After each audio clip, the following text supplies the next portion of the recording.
Halo teman-teman, jumpa lagi. Nah, sekarang kita akan belajar mengenai tematik kelas 4 tema 3. Nah, materi kali ini diambil dari buku tematik terpadu kurikulum 2013 edisi revisi tahun 2017 yang diterbitkan oleh Kementerian Pendidikan dan Kebudayaan Republik Indonesia. Mari kita mulai. Nah, sebelum masuk kepada inti materi kita, karena Indonesia masih dilanda oleh wabah COVID-19, ayo kita lindungi diri kita dan keluarga dari COVID-19 dengan menerapkan beberapa protokol kesehatan. Adapun protokol kesehatan yang dimaksud adalah 1. Memakai masker dengan benar. 2. Mencuci tangan menggunakan sabun. 3. Menjaga jarak minimal 1 meter dengan orang lain. 4. Melaksanakan vaksinasi COVID-19. Yang 5. Menghindari kerumunan. Dan yang 6 adalah membatasi mobilitas atau pergerakan.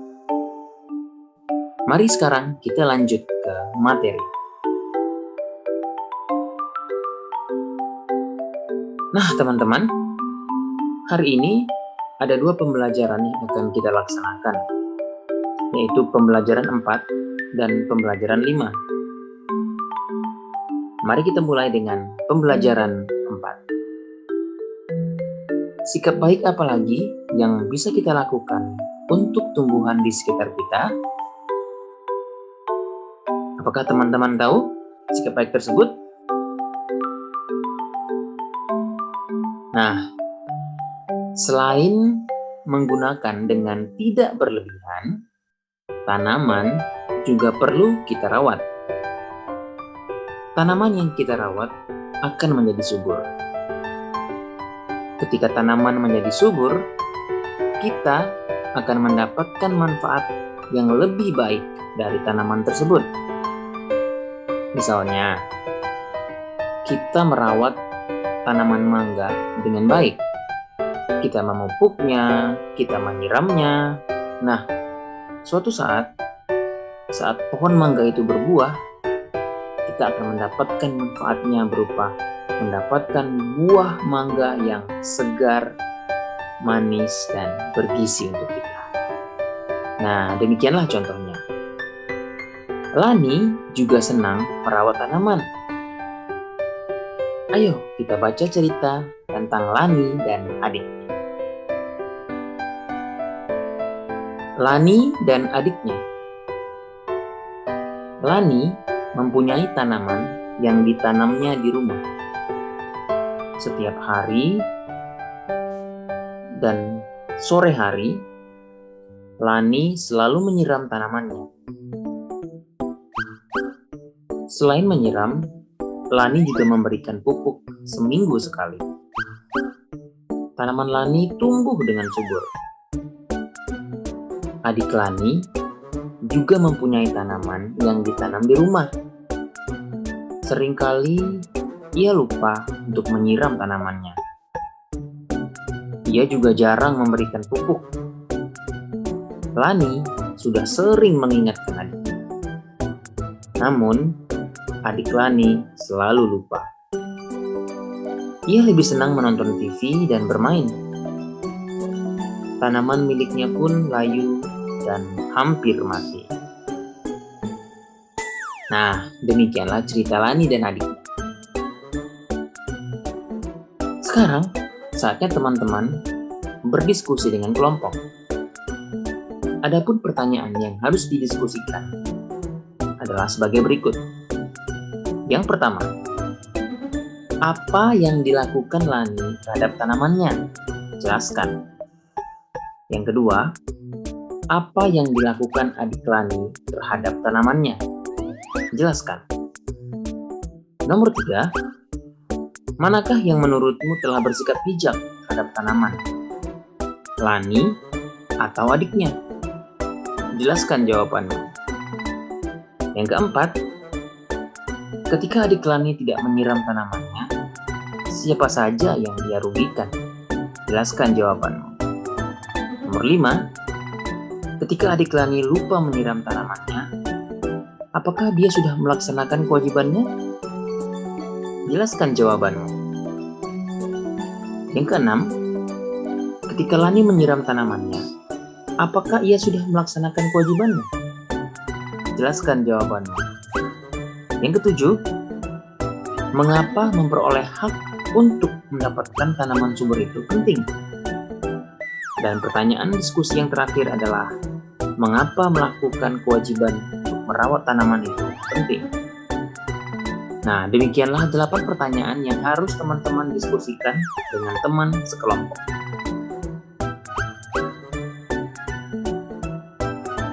Tanaman perlu kita rawat agar terus bisa tumbuh. Oksigen yang diberikan oleh tanaman membantu kita untuk bernafas. Nah, sekarang bayangkan, jika tanaman di bumi ini tidak dirawat, kemudian menjadi layu dan mati, maka secara otomatis produksi oksigen di dunia akan menipis. Saat oksigen menipis, maka kita manusia akan kesulitan untuk bernapas. Nah, sekarang pertanyaan, jika semua orang seperti adik Lani, bayangkan apa yang terjadi dengan semua tanaman. Apakah kamu sudah merawat tanamanmu dengan baik?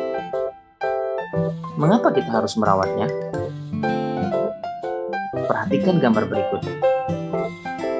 Nah, sekarang teman-teman perhatikan gambar A, gambar B, dan gambar C. Coba tebak, apa yang masing-masing anak lakukan pada setiap gambar? Gambar A,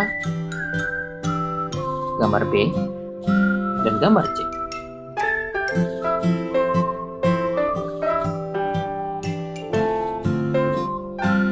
Nah, berdasarkan ketiga gambar di atas, teman-teman harus mendiskusikan beberapa poin. Poin yang pertama, apa tindakan yang mereka lakukan?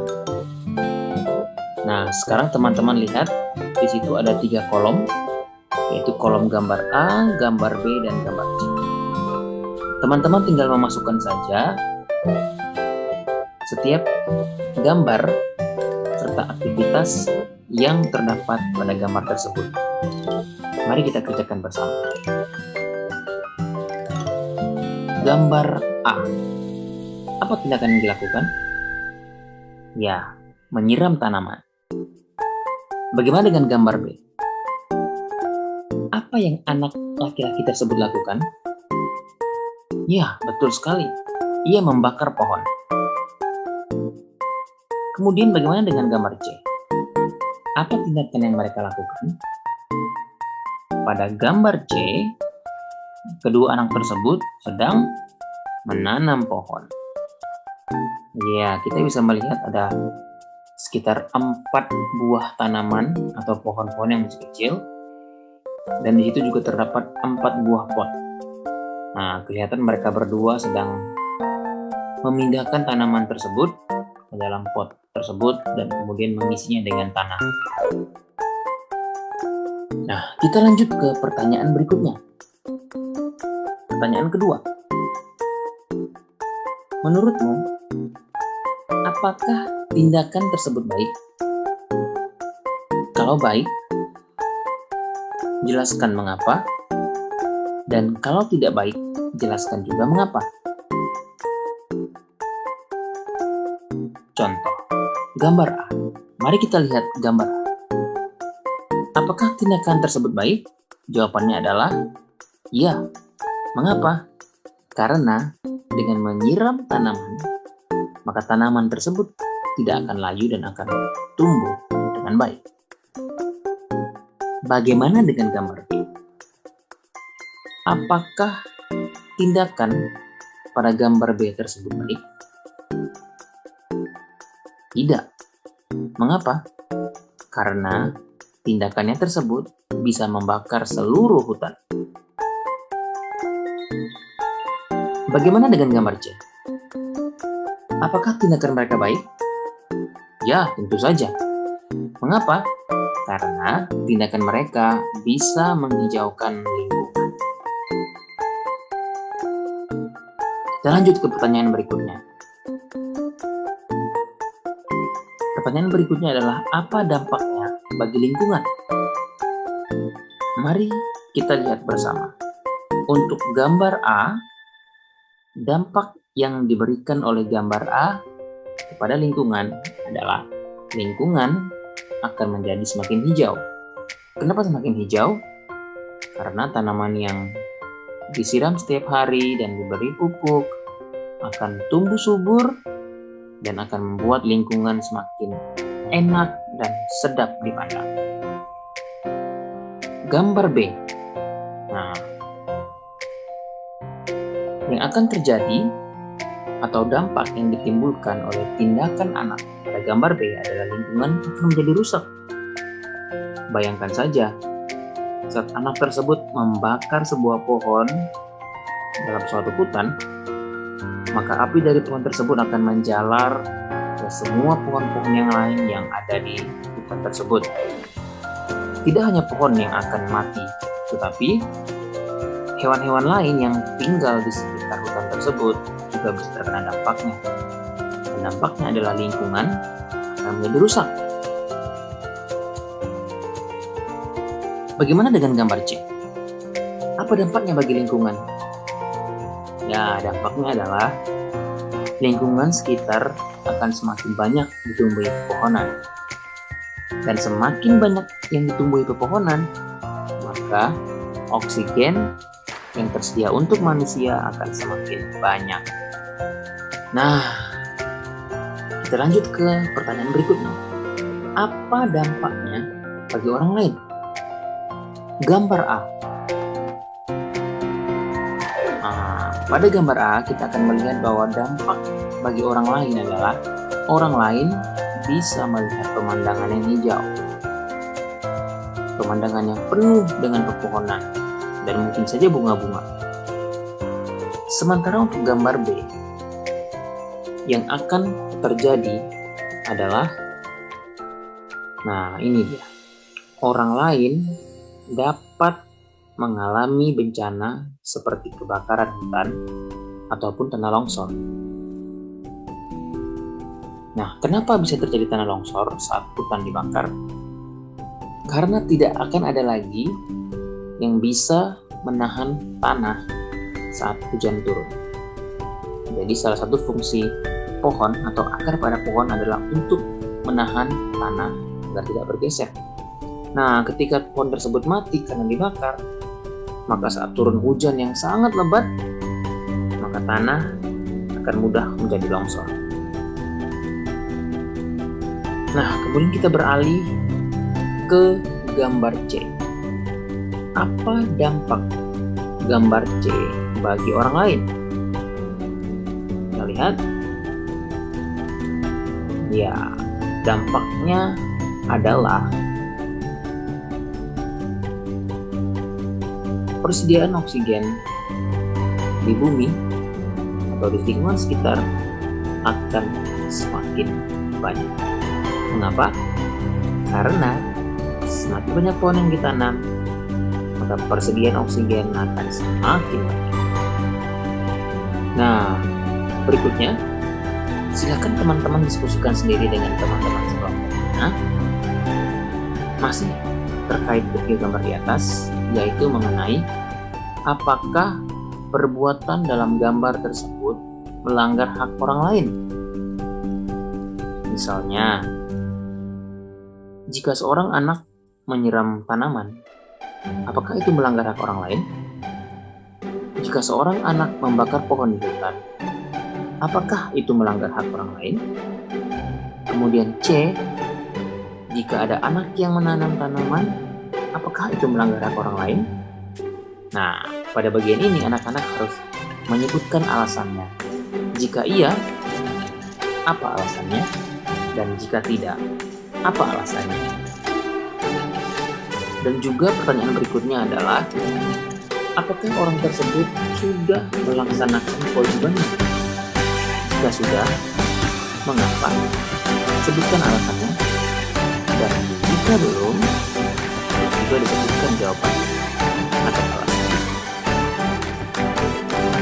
Nah, berikutnya pertanyaan terakhir pada bagian diskusi kali ini adalah, apakah yang sebaiknya dilakukan oleh gambar A, oleh gambar B, dan gambar C?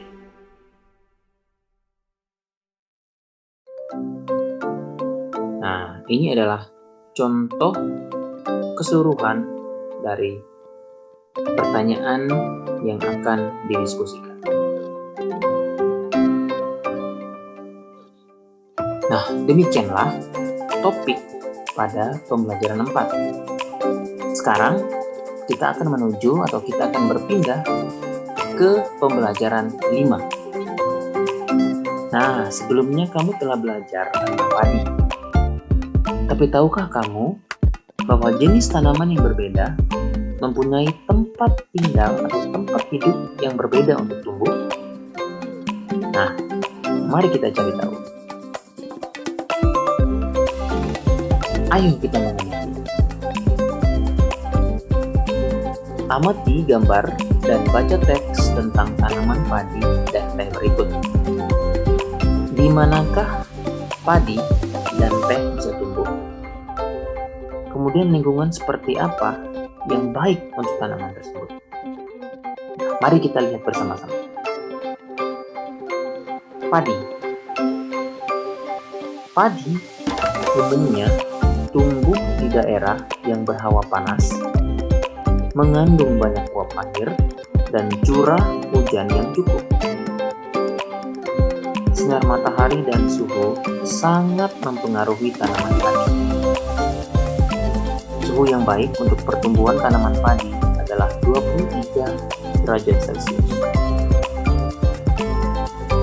Tinggi tempat yang cocok untuk tanaman padi berkisar antara 0 sampai 1.500 meter di atas permukaan laut. Tanah yang baik untuk pertumbuhan tanaman padi adalah tanah berlumpur yang subur dengan ketebalan 18 sampai 22 cm. Diperlukan pengairan yang cukup agar padi dapat tumbuh dengan baik. Berikutnya, tanaman teh. Teh umumnya tumbuh di daerah pegunungan. Suhu yang baik untuk pertumbuhan tanaman teh adalah berkisar 13 derajat Celcius sampai dengan 15 derajat Celcius dengan curah hujan tahunan tidak kurang dari 2000 mm kubik. Sinar matahari dan suhu udara sangat mempengaruhi pertumbuhan tanaman teh. Bila suhu mencapai 30 derajat Celcius, maka akan memperlambat pertumbuhan tanaman teh. Tanah yang cocok untuk tanaman teh adalah tanah yang subur dan banyak mengandung bahan organik dan biasanya terletak di lereng-lereng gunung atau perbukitan.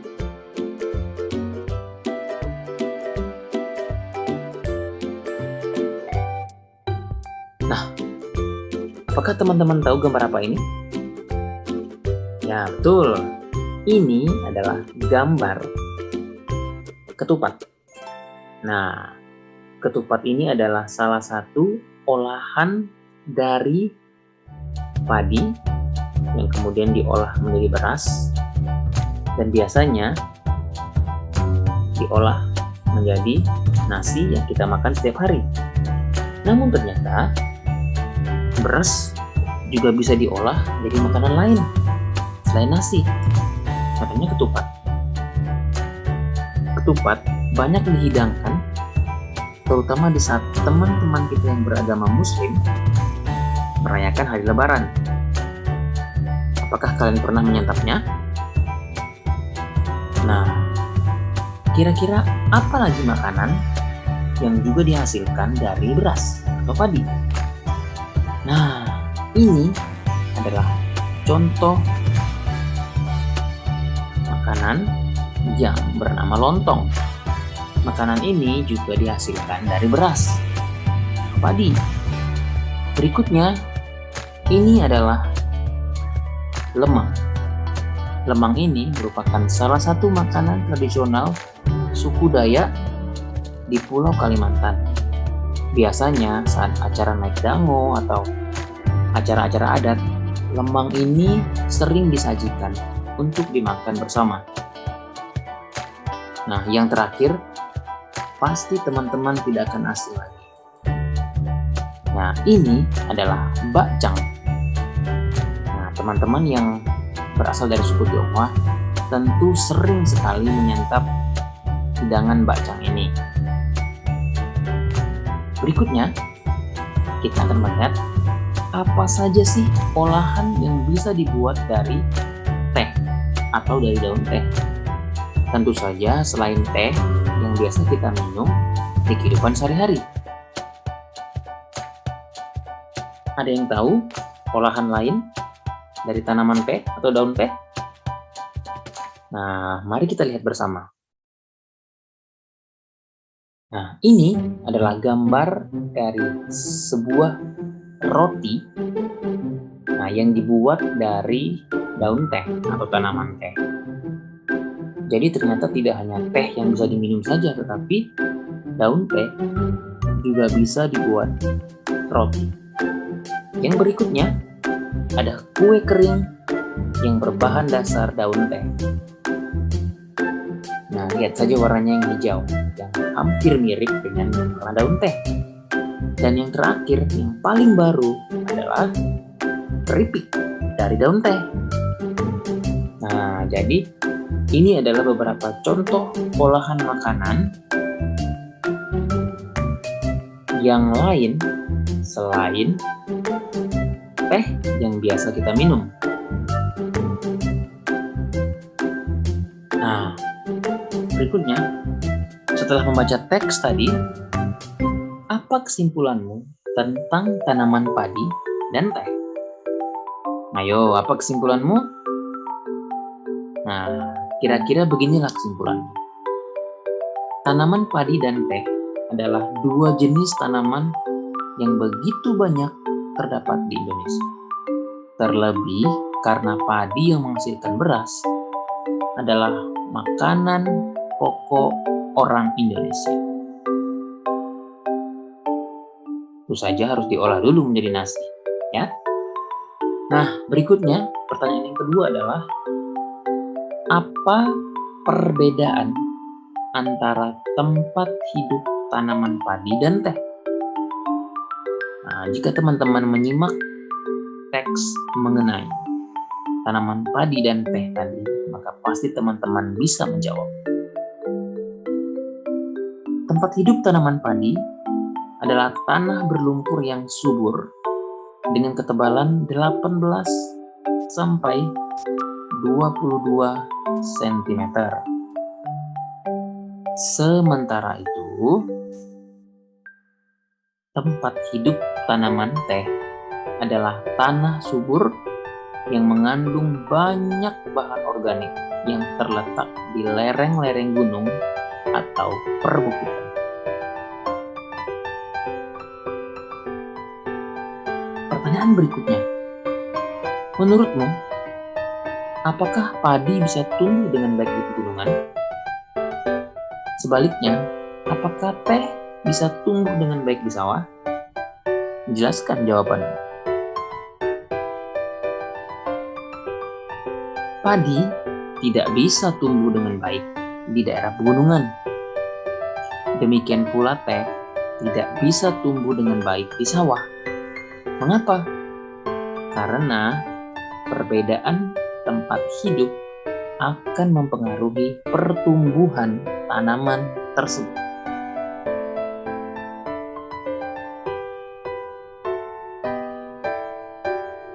Pertanyaan berikutnya, apakah keadaan alam, iklim, dan bentuk muka bumi mempengaruhi pertumbuhan tanaman?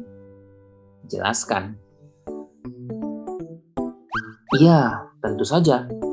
Keadaan alam, yaitu iklim dan bentuk muka bumi, tentu saja mempengaruhi pertumbuhan tanaman.